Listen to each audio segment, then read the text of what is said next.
So Tipperary and Limerick draw about 20 points apiece at the Gaelic grounds. I think coming away from that, I think you'd have to say a slight advantage. Limerick coming from 4 points behind, it was 19 points to 15 shortly after the water break. Jason Ford, who hit all of Tipperary's scores in the second half, he put Tipperary 19 points to 14 ahead, so actually 5 points ahead with 15 minutes plus injury time to go at that stage. And Limerick made a stern enough comeback. I mean, to be honest, did it feel like there was a whole lot at stake during this game? Did it feel like this was two teams showing their full hand? No, there was an element of the old shadow boxing in it. But I would have, like, if you're contrasted with the league game that happened early on last year, I think it was in late January, Tipperary were 9 or 10 points ahead, and it was a case of bringing on the young players, whereas Limerick brought on Keane Lynch and Will O'Donoghue that day. Now again, Limerick dipped into the bench and brought in Keane Lynch, and they brought in hurler of the year Groat Hegarty, and that did help draw them back into the game. And Tipperary brought on some experience with the likes of Paddy Maher, but brought in some younger players like Dylan Quirk and Mark Keogh, and a couple of others came in and got a bit of game time.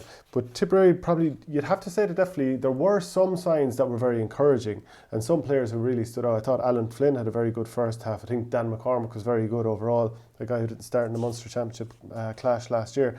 But to have just 5 shots from play in the second half would be a worry for a Tipperary player. The last score from play in the entire game, unless I've made a mistake here, and I've looked at it once or twice, was from Michael Breen just before half time, in injury time of the first half. And I actually like Jason Ford's frees and his 65 were all that kept Tipperary going in that second half. So the plus side is you have different people winning frees, like Dan McCormick won one, Alan Flynn, Willie Connors, Niall O'Mara, other players as well. They all contributed by winning those frees. So it's not a case that they're all getting beaten up a stick. They're definitely not. But Limerick never really looked like conceding a goal in that second half. And even the one attempt that Tipperary had in the first half from Jake Boris, it was probably a shot that I never really thought was all that likely. And Nicky Quaid looked comfortable enough. I thought Jason Ford's work rate was good. I thought Bonner's work rate in the first half before he went off was quite good, maybe faded a little bit. Some of the Limerick players, it was interesting to see Kyle Hayes centre back and the size of the man. He looks like he's been eating weights for the last several months, and all the supplements you need to go with it, because he just looks in ferocious shape. Seamus Flanagan was absolutely brilliant, got 4 or 5 from play, but the ball going into him, as it always is with Limerick, is brilliant. They kind of tee it up and throw it around their own 65 in midfield area and deliver some great ones in there. I think Barry Nash a couple of times, he put in nice balls, crossfield balls, and they're always to the advantage. And Adrian Breen got a couple of those as well. And while Barry Heffernan is a great back for Tipperary, if you're against a small diminutive lad and someone who can turn on a sixpence like Adrian Breen, and there's good ball going in, there's not really anything he can do about it. So it's trying to cut off the supply at source, really, which isn't always that easy because Limerick are a fantastic team. But a couple of the scores from Limerick give you a reminder of how good they are and how good they'll continue to be. A couple of bright sparks for... actually, one point to make is I would have said last year that Tom Morrissey was my hurler of the year. And some people would agree and some people wouldn't. And, you know, it's a toss of a coin in a way. But I thought it was a strangely... I mean, because I praised him so much, normally if a player is average, you don't like to go too hard. But like, because I've praised him so much, I'd have to point out, I thought this was probably arguably the worst game I've ever seen him play for Limerick. Now, he ran and tried as he always does, but he must have been blocked down 3 or 4 times in the first half, had some wides, just didn't look himself at all. And maybe that's an aberration. It's the first game back for everybody. I mean, I was at the Dublin-Kilkenny game earlier today, and there weren't too many lads pulling up trees in that game, and Galway steamrolled Westmeath, so it's hard to tell too much from that. But yeah, just not really Tom Morrissey's best game, and maybe he'll come flying back again the next time. He normally does, so there's probably not too much to worry about there. But if you are a Limerick, if you are John Kiley there, you're looking at your team creating 42 chances to 36. So you had enough opportunities to win this game, and you fell behind against a Tipperary team that probably needs to lay down a little bit of a marker, an awful lot more. But you've kept your unbeaten run going. Limerick haven't been beaten in competitive action since August 2019.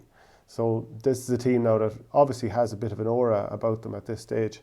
And a couple of people, like teams are still going to struggle to beat them, and they're going to be a point or two behind starting off the game because their reputation is so big at this point. But I wouldn't. That's not to suggest that Tipperary would be in any way afraid of them, but definitely struggling to score against them and to have that free flow and hurling. But it is the first game of the year, so how much can you really read into it?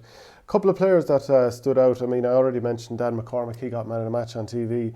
Ronan Maher was very good. For Tipperary, Brian McGrath, he had a tough start to the game, but in their full back, I thought he did quite well, even though Seamus Flanagan, who he was on, possibly they swapped around and marked different guys at different times, but he did quite well on him as the game went on. And just let me know what you think of that. It's just the first game of the year, so we're not going to read in massively. But for both sides, it's a good run out, and they'll be hoping there's not too many injuries. But 20 points apiece, and plenty more hurling to come.